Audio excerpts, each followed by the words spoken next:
This is Radix Radio, where disease is overcome, abundant health awaits, and life is elevated from the pit of despair as we begin living victoriously from above down, inside out. Now, here's your host, Dr. Ryan Betts. Good morning and welcome to Radix Radio. We are excited that you're here today. Always thankful that you tune into us and listen to the words we have to share each Saturday morning here. So I am your host, Dr. Ryan Betts, with my colleague, Dr. Justin Stokes. Good morning. How is everyone doing today? I'm doing fantastic. Yeah, it's a beautiful weekend, and we got Christmas coming upon us here, and obviously a lot of wonderful time with family and friends, and it's that time of the year. I love it. I love it. And the time of 4-day weekends. The 4-day weekends. Hopefully we got a couple of those for all you listeners out there. So yeah, we wanted to, we thought it'd be, appropriate and kind of on point today to be discussing, just what it's going to be like to go through the holiday season and the health choices that we have upon us. Most specifically, of course, food choices, but, and that's what we're going to, go into a little bit more detail today. But, I just want to begin our discussion a little bit by just, Doc, just opening up and sharing, I know for, the reason for the season is to celebrate the birth of our Savior, and just be around family and friends, and stress shouldn't be a factor, but for most people, they bring a lot of stress into the holidays, don't they? Yeah, and that's that's what I talked about in the Thanksgiving episode about how much I liked how less stressful that is. And I think, a lot of people put a lot of stress on themselves during this time of year, especially emotional stress. Mm-hmm. But what we're going to talk about today, chemical stress and that poor eating habits. Yep. Chemical stress goes overlooked, right? Yes. I even remember seeing a good friend of mine had an ugly Christmas sweater one year that said, "Christmas calories don't count." and my follow-up question is, how long are those Christmas calories going into your body for? How long of a window do you say, hey, this is still Christmas calories? Like if we're talking mid-January, February, the cookies, you got to throw them away, right? That's right. We understand, you're going to be, surrounded by a lot of wonderful food, a lot of wonderful friends and family and desserts and everything. And, I, for one, too, I'm going to indulge a little bit here and there. It's not about just being, so incredibly strict that we don't, find any enjoyment in the foods we're having, but we want to go into a little bit of a conversation today on ones to avoid without a doubt, but then also ones to just find some balance in and understanding the effects that this is going to have on your health, because we of course know that on the flip side of the Christmas season is going to be New Year's, and along with that is New Year's resolutions, and we'll be going into a lot of that at the start of the year, just helping people navigate through that journey of sticking with resolutions. But before we get there, I don't want to see, each of you going through Christmas time and then getting to the end of it with regrets. Yeah, that holiday detox process really sets you back. Yeah, it does. And I mean, we can all look at, what we eat and nitpick it and everything. But, Doc, let's just kind of go into some of the basic Christmas food categories today, and highlight some areas that we can maybe do some substitutions in and lessen this chemical stress load that our body is going to be subject to. Yeah, I think that's the important thing, is that we don't want you to feel like, oh, I have to be perfect, or beat yourself up over having that cookie or having that piece of pie or whatnot. But also, make sure you're putting in good things. It's like we talked about back in the emotional stress episode, the rocks in the backpack. Mm-hmm. So where are the rocks? What are the rocks that are going in? What are the things that are taking rocks out? Yeah. What's that stress load going into your body, and how can you get the stress load out? Yeah. And I mean, one category that is going to be, a major chemical stress on anyone, just based on our genetics and the human population and what we're created to naturally digest, is going to be dairy products. Yeah. And I mean, one category that I think of right away, or one food that I think of, is eggnog. And I am a lover of eggnog. I'll drink a whole carton of it in one sitting if I could. just plain eggnog. I don't do it with all the other stuff in there, but I just You love the avoid taste. the rum? Yeah, not for me. I just enjoy the taste of eggnog, and of course, sitting in front of a fire with the Christmas tree lit. I mean, there's nothing better than that, during the Christmas time, and being with everyone. So I'll take your word for it. but I mean, with eggnog, I mean, here's the thing: dairy, our body isn't created to digest cow milk. Yeah. And it creates a high level of inflammation in our system, leads to chronic degenerative illness over time if we're consuming it long term. And if we want to, lessen our likelihood of chronic illness, we got to start pulling the reins back on dairy. Well, one thing a lot of people out there would be asking is, they've seen that food pyramid for years, and there is a big carton of milk, and there's cheese, and that's all on that food pyramid. Yeah. But what we don't actually, a lot of people don't understand is that a high dairy and high acidic load of those dairy products actually leach calcium out of our own bones to buffer our blood. Yeah. And you will absorb and get way more calcium from leafy greens than you would from that dairy product. So, understandably, we've been kind of told since we were in kindergarten that dairy, that milk is good for us. Milk does a body good. Yeah. However, We've been tricked. It does not so much do that. We got duped, right? Yeah. And that, I mean, wonderful marketing ploy, got milk. But what it's done for the chronic illness in our society and, just osteoporosis rates skyrocketing has all trended along the same lines of when that advertisement came out. I forget if it was the 80s or 90s. I mean, I was a little kid. I remember when I saw it. Yeah. Also, it's not even osteoporosis too. It's including asthma, chronic sinus infections.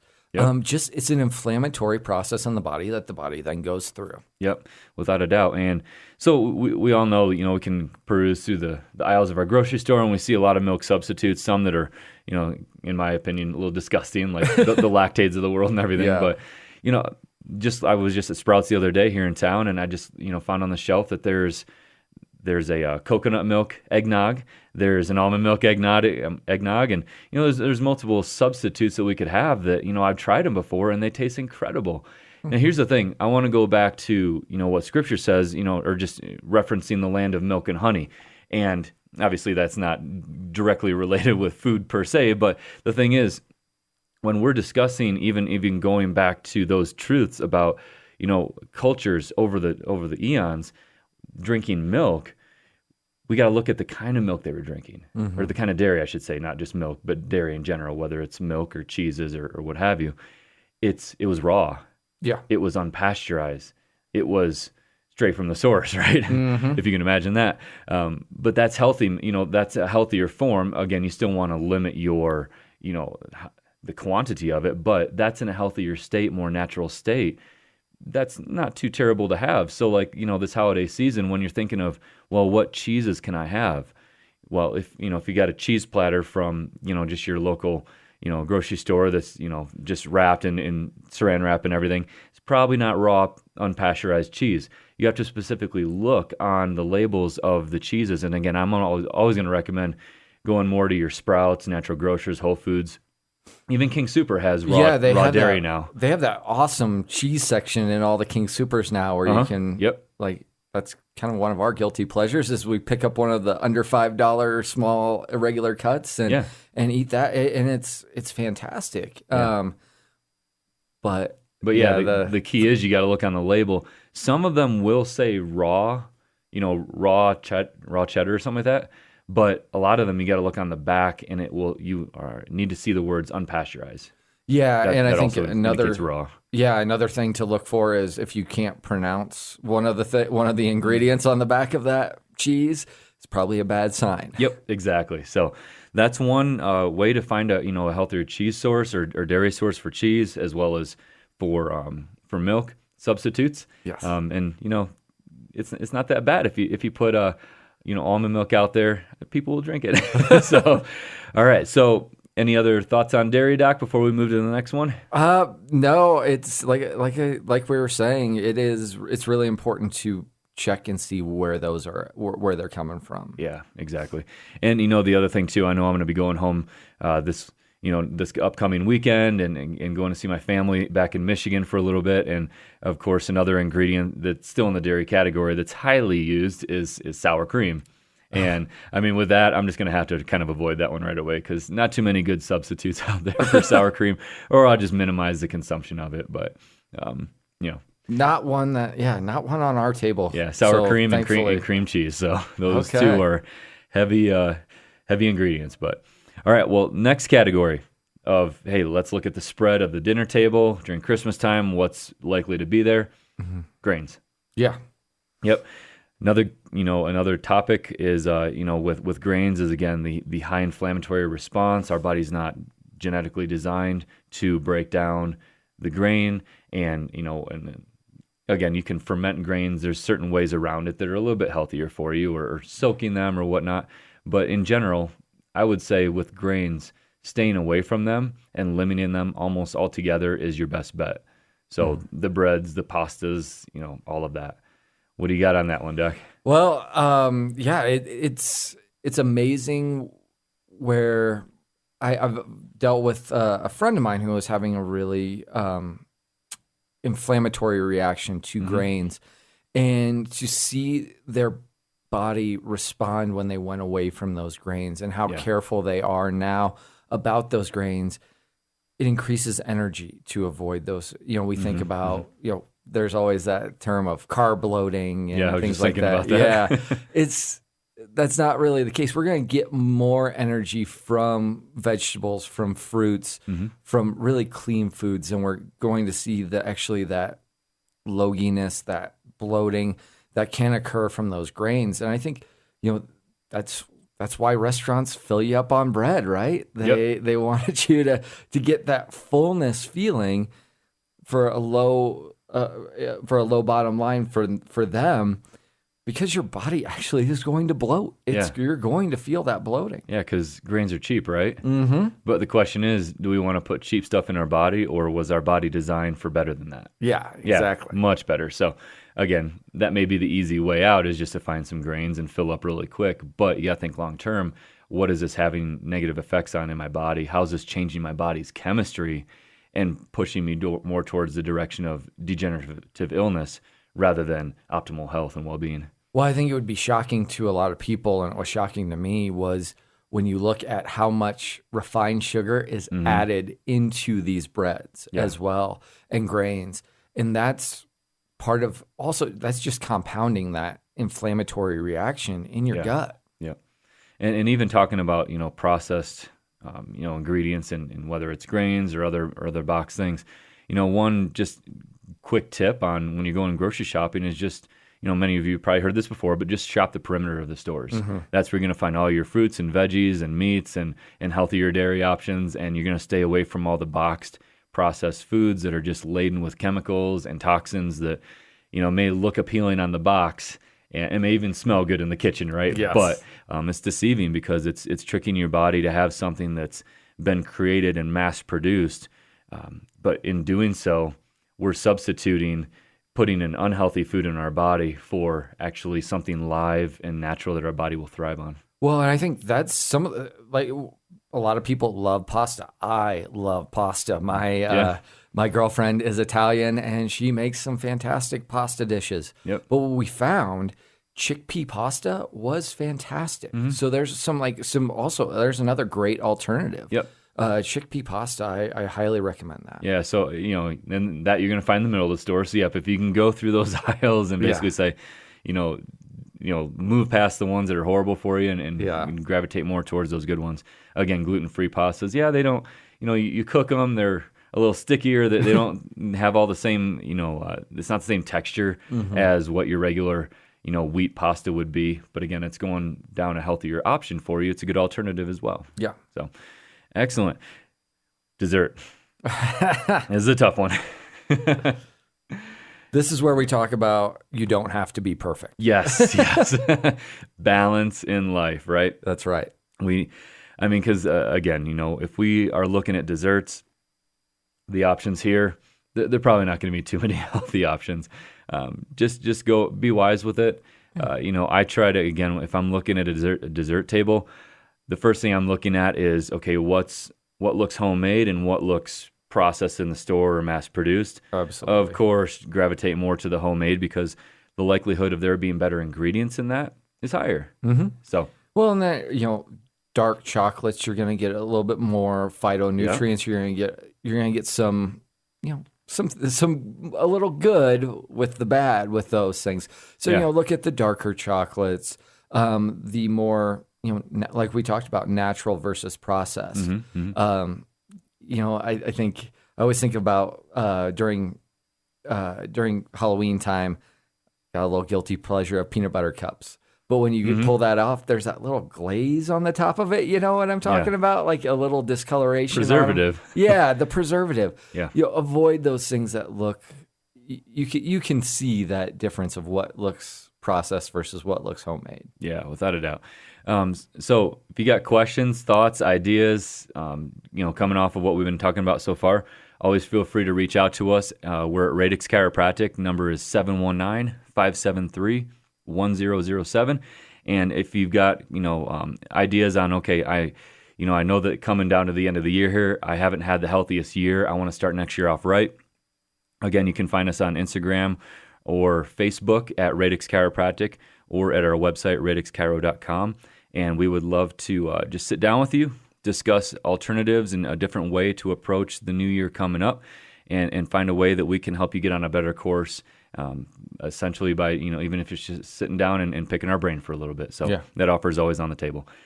So I want to go and kind of get us in the mindset of how can we better prepare for the new year as we're going through the holiday season and Christmas time and understanding, the side effects of what these nutrients can have in our body. What are some good resources and a good guide to get us back to, better eating? Mm-hmm. And I have to interject one of my favorite books. Author name is Jordan Rubin. He's just a nutritional expert, PhD, got phenomenal information on nutrition. He wrote a book many years ago called The Maker's Diet. Yeah. It's awesome. It is one of my favorite. I'm not a big fan of diet books, but, and I guess I kind of, don't even like the fact that the word diet is in there. I would like it to say Maker's Plan or something, but, Jordan took biblical principles of health and well-being, tied them to nutrition, and talked about in this book just a beautiful approach and program. It's a 40-day journey to better health through eating through the Maker's Diet, getting off a lot of the processed things that we've been talking about, off the dairies, the grains, what to substitute it with. Of course, a lot more green leafy vegetables. The Maker's Diet is really focused a lot, too, on fermented foods. Mm-hmm. So your kimchi, your sauerkrauts, your kombucha, all these different, fermented foods and the health benefits of them. Nature's preservatives. Yeah. I mean, they're phenomenal. And I've done the Maker's Diet over the years, and kind of stick with that same protocol just year round too. But it's top notch. Yeah. And for me, it gives me that extra comfort knowing, hey, these are biblical truths. What the Bible is teaching on nutrition, just put in present day lingo for, what kind of foods do I need to be looking for and what to avoid? Well, and that's the thing is those foods, those natural foods are going to serve you better. You're going to notice, you will feel that difference. It's easy to, that cupcake's going to release that dopamine, make you feel better. Yeah. But really what you're going to feel when you're eating these real foods is natural energy that's worth way more than that momentary, burst of, oh, that felt so good. Yeah, it's longer lasting. It's longer lasting for sure. Yeah, without a doubt. And, even in the Maker's Diet, and something to kind of take into this season as well, is the first, 10 or 15 days is really about eliminating heavy foods from our body too. So not only the grains and the dairies, but also a lot of meat. Mm-hmm. And it's really focused more on fruits and veggies and fermented, foods, and keeping the load of food going into your body a lot lighter. That helps with the natural detoxification process. And then you slowly add back in, some really good quality meats and chicken and fish as well. Yeah. So when he says really good quality meats, we're talking about grass-fed beef. We're talking about, naturally fed beef, because one thing that does occur when they're, grain-fed or corn-fed beef it becomes a much more acidic form, and it deposits bad fats into our body. Yeah. But if it's grass-fed, it's going to deposit good fats into our body. That's why wild game and grass-fed beef is actually quite good for you. Yeah. And a little trick too on the grass-fed beef, you want to make sure that it's grass-finished as well. Because what a lot of time happens is there'll be, pasture-raised cattle, for much of their life, and then the last month or so, they just put a ton of feed in front of them, grains, and bulk them up right before they go to slaughter. But the thing is like that's still grain getting in. But because it's such a small period of time, they technically don't have to label it as being grain-fed at all, and they can still call it grass-fed beef. So you want to make sure that it's grass-fed and grass-finished to ensure that not a single lick of grain has gotten into that cattle during its lifetime. Yeah, those are those little tricks that you have to be really careful of, and it's really hard to know what to look for. So that's why, if you have questions on something, we would love to, let you know, because we spend a lot of time looking at this stuff. Yep, and we got a lot of great resources too for local farmers and even some different stores around town too that do have these good quality meats that will serve your body a lot better. Yeah. And you won't see the same inflammatory response within your system. But I even remember last year, doing the Maker's Diet. At the beginning of the year, we usually take a group of patients through this, or just people in the public too, people that want to have some accountability. So again, you can reach out to our office for that too to find out when we're going to be doing that. But with this, I just remember going off meat for the first 15, 20 days, and my body felt phenomenal. It was just like, I felt like lighter on my feet, had more energy, and nothing against meat, but I think I was overindulging in meat, because I'd have I would have burgers almost for every, dinner. Yeah. And that's how I grew up though. So. Yeah. And that's what this can sound pretty imposing for somebody from especially me from the Midwest, to go without meat. Yeah. It's amazing how quickly your body responds to that and how much benefit you get from that. Yeah. I remember doing my first time through this, and I'm the same way. I'm a big burger fan, big meat eater, but I thought as soon as I got through that stage, I can't wait to eat all these, steaks and burgers and all this stuff.